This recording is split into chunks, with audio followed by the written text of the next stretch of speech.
Hello everybody, Tracy Sizemore here. We're on August 12th, the 12th day of RPG A Day. The question today is, which RPG has the best interior art? And this is the perfect jumping off point for me to sort of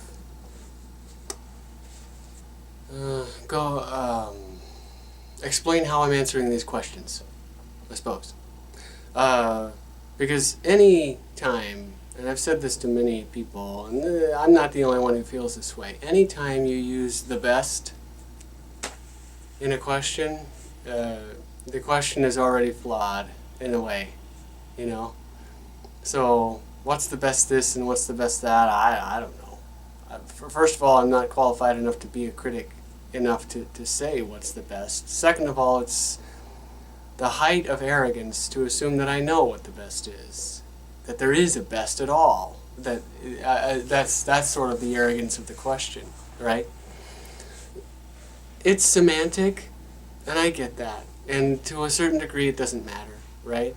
But the point is, I suppose, is that I'm answering these questions from my point of view, and I think it's important that I say that these questions are from my point of view, and that other people will have different points of view and they are equally valid.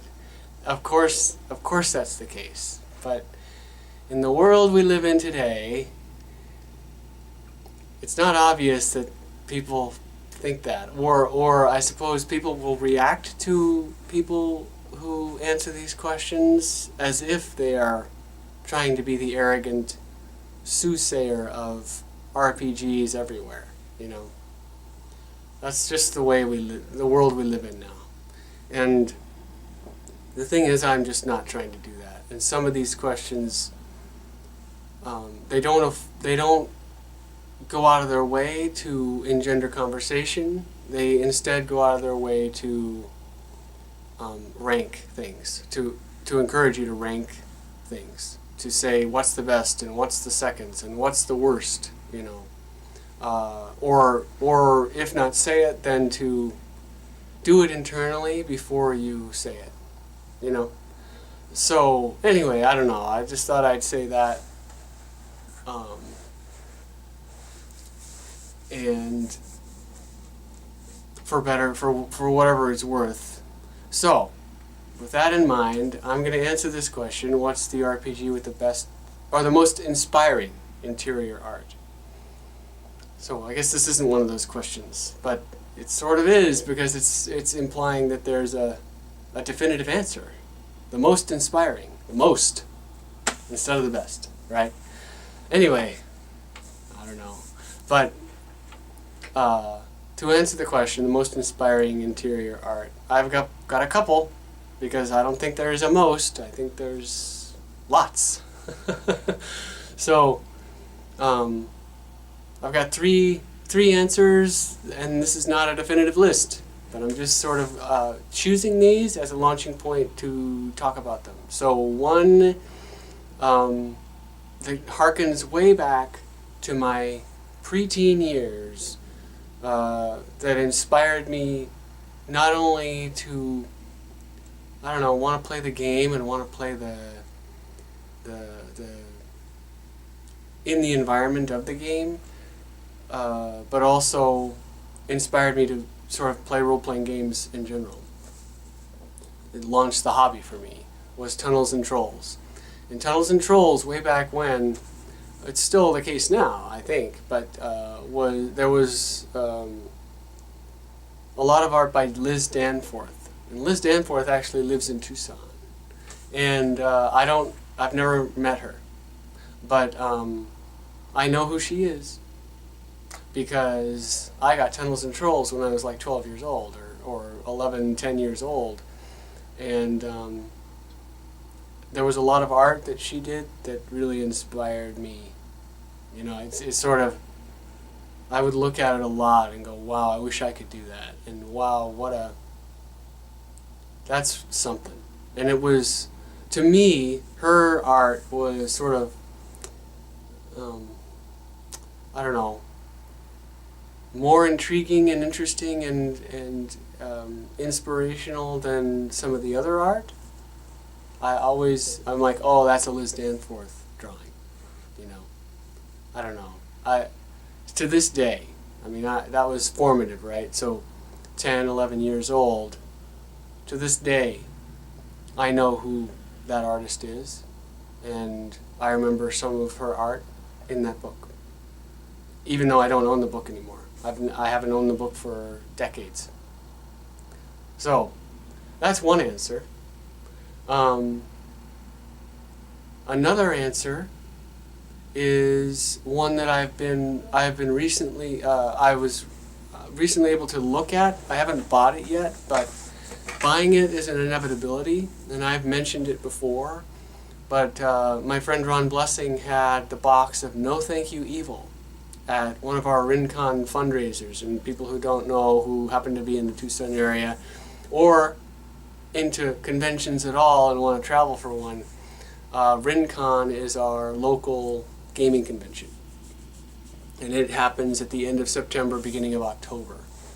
Our local meaning Tucson, and it's a really good convention. Sort of small sized, but we attract some really good creators that come and run games that they've created, and that is not super common. So it's kind of nice, and I'll go into more about who might be there later. But anyway, so Ron had No Thank You Evil at one of our fundraisers, and it's in a box. It's a Monte Cook's game, and it's geared toward children, but it's geared for a family, you know. And I happened to just glance through the book. You know, I've been interested in No Thank You Evil for a while, for about a year now, and just glancing through the book and looking at the tokens and all the stuff that comes in the box, it was really cool. I mean, the interior art of it just, because it reflected the setting, or not the setting, the feel of the game, and, you know, the inclusivity of the game, and the inherent sort of, I don't want to say the wrong thing, but I just loved it. It made me feel good. They had like the beautiful dress, and they had like the spiky dress. You know, it's that kind of thing. So the spiky dress, well, you don't want anybody to get near you with the spiky dress because they're going to be in for a bad day. And the beautiful dress had its own different properties, right? And it's just sort of this, I don't know. It's a different way of playing, you know. From the perspective of a younger person and a person who's learning things, and you know, I really liked it, and I was super inspired by the interior art of that game. Not to say it's the best or the most, but it's one that sort of stuck with me when I saw it, and I'll eventually buy it because of that. So the last one that I'll mention, and there's a reason I'm mentioning it, is Wearing the Cape. And Wearing the Cape isn't out officially yet. It's out in the wild in PDF form, in pre-release form, unless it's been released by now. I don't think it has. But it's called Wearing the Cape, and it's a superhero game based on Fate Core, and I've mentioned that before too, because I mentioned the cover art of that one. Well, the interior art is just as good, and some people would look at it and say, it's art of superheroes, you know. Excuse me, superheroes in costume doing their thing. But the thing about Wearing the Cape, and here's why I love it, is that to me, role-playing games are, and this is true not just of role-playing games for me, this is true of of a lot of things, but the thing that I most engage with in life and in role-playing games are people. Other people. So for example, I never really understand the appeal of taking a picture of a thing. So if I go on vacation, right, and I'm gonna go to some crazy place like Yellowstone Park or you know some unique place, some Grand Canyon-y type of thing, where you're gonna go see something unique in the world, I am much less interested in the thing itself and much more interested in the people that I went with. So I'm going to take a picture of the people in front of the thing, not the thing. And that's when I look back at the pictures, the photos I have, I most value the pictures of the friends I had and who they were with and how they were acting and what they were doing and what they were wearing and remembering the time that I spent with those people. That is everything to me. And so my interaction with the world starts with people. Even though I'm sort of a shy person in public settings, you know, you would not believe the network of friends that I have and how close I am with them. So, segueing from that into wearing the cape. The wearing the cape art is all about the people. It's all about heroes doing their thing.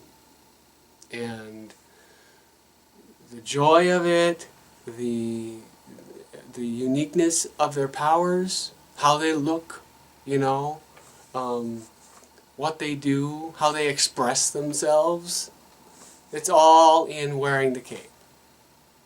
And not to say that other RPGs don't do this too, but I noticed it heavily in wearing the cape because it's a setting that I can relate to in a modern sense.